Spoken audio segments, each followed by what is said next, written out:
Welcome to Follow Attorney Amanda. Well, you join me on my quest for more likes on social media and ultimately more business. Today I'm going to talk about lives. If you don't know what lives are, they're live videos you take and they stream directly on whatever platform pretty much you want. So I generally do it on Facebook, YouTube, and Instagram. I'd like to do it on LinkedIn, but it doesn't link properly right now with StreamYard.com, which is the streaming service that I've used, which is okay, but I haven't found one that's been better. And I do share resources with a lot of other immigration attorneys across the country, and we talk about what we use, and a lot of us use the same stuff. And no one's I've complained about some of these issues, but no one has unfortunately found a better solution so far.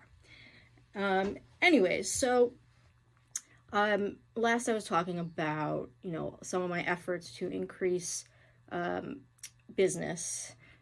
And I mentioned that last year, around this time when the pandemic hit and we were all forced to stay at home in New York City, that is when I kind of changed. I kind of pivoted and started to shift my focus towards what can I do on social media in order to bring in business. And what I learned was that I should do Facebook Live. So up until that point, I had done videos online, mostly through YouTube. I think I put them on Facebook too and on the website. And some of them, I have a couple of videos with over 10,000 views. And then I have videos that I posted 3 years ago with like 20 views. Haven't figured out yet why some get more than others, even when I think it's the topic. And I try to do the topic again in a slightly different way, I don't get the same thing. So I don't know.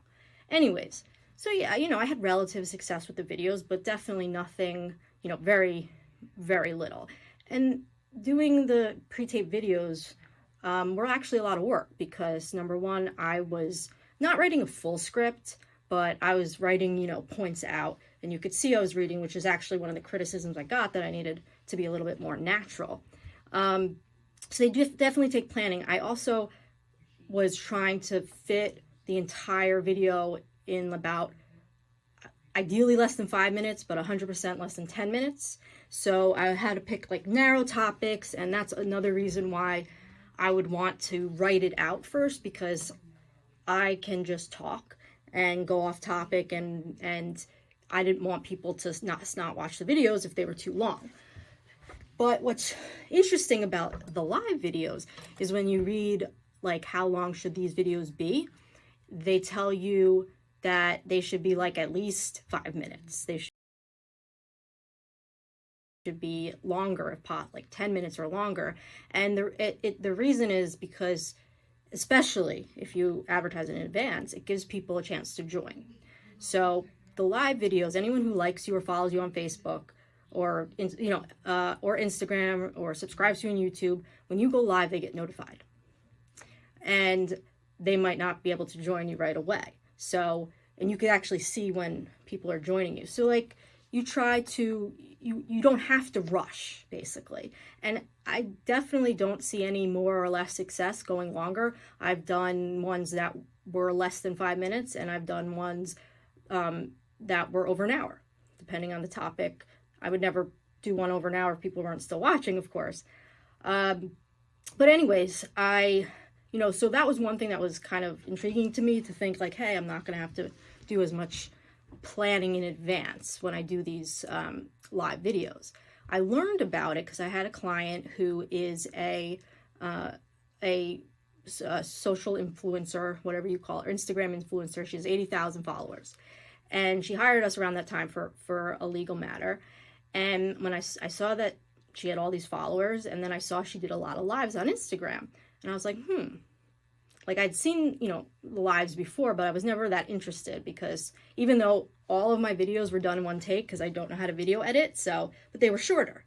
But with the lives, like, just like this video that I'm doing right now is live and not going to be edited, anything goes. So it was a little nerve-wracking at first to think that I was going to do this, but I figured, hey, if it brings in business, everyone was saying like more people are likely to see these videos, the live ones, than they are the pre-taped ones. People really like the live videos. So the first live video I did, it was about domestic violence options, or legal options for domestic violence victims. And in New York, if you want to get in order of protection, that technically there's 3 paths: criminal court, civil court, or family court. So I kind of went through all those options. I advertised it like crazy in advance, tried to get people to ask questions in advance. I said, send me them anonymously. If you don't want us to type it in the public chat while we're doing the actual live. I did get some questions, which was nice. But I definitely spent, out of everything that I've done since then, that is the most advertising I've definitely done for something. And I had a decent show up that day. And the lives, it's not just about the live, it's about what you do with it after. You can repurpose the video, which I have so many videos I want to repurpose, like clips that I could put in about a specific thing. I just don't have the time to do it, unfortunately. You can boost it after, boost it before too if you make an event. And most of my views, and I think most of everyone's views, actually come on replays. So I really think that my focus on domestic violence at the time was on point. I mean, at that time, lockdown was really hitting in New York City, as well as I think in Seattle, and domestic violence incidences were skyrocketing across the state, across the city, and I know a lot of people just don't know where to turn for help.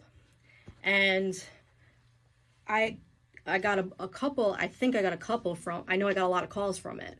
And I'm pretty sure I got about two or three cases from like right around that same time. So it's not 100% always why someone hires you or what does it, but I don't think it was any coincidence that I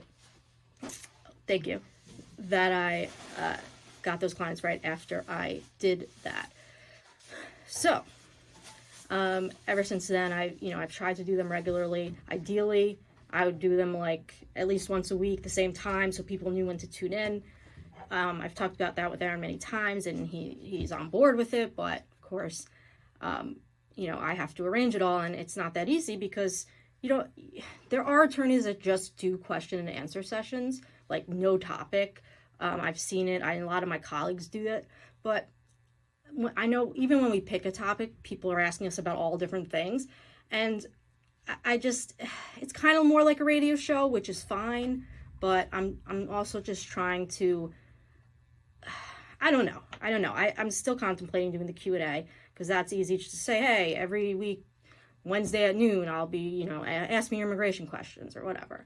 I kind of like having the topics, whenever we do Q&A sessions live, and we advertise those in advance too, but we always have like an outline. So if people are asking questions, we know what to talk about, and it's not just silent. So we've had lives where, the Q&A lives where people ask us a million questions and we barely get to the outline. And we've also had the opposite where I have just talked. There was one I remember that I just talked. So you kind of just have to go with the flow. You can't be scared with the lives because, like, I've burped, I've done awkward things, I've said awkward things, I've definitely had word vomit at times, and I've had my dogs interrupt, but it's about the authenticity, it's about the realness of it that seems to be, I guess, the most attractive part of it. So I continue to do them, and I continue to have pretty good success for them. I added the Instagram lives more recently because I don't have as many Instagram followers, but the StreamYard, I'm only paying to stream to 3 places at once. So I actually take the phone and for that one I do it this way, where the phone is right now, I put it so I could stream it on Instagram on the phone, stream the rest on Facebook.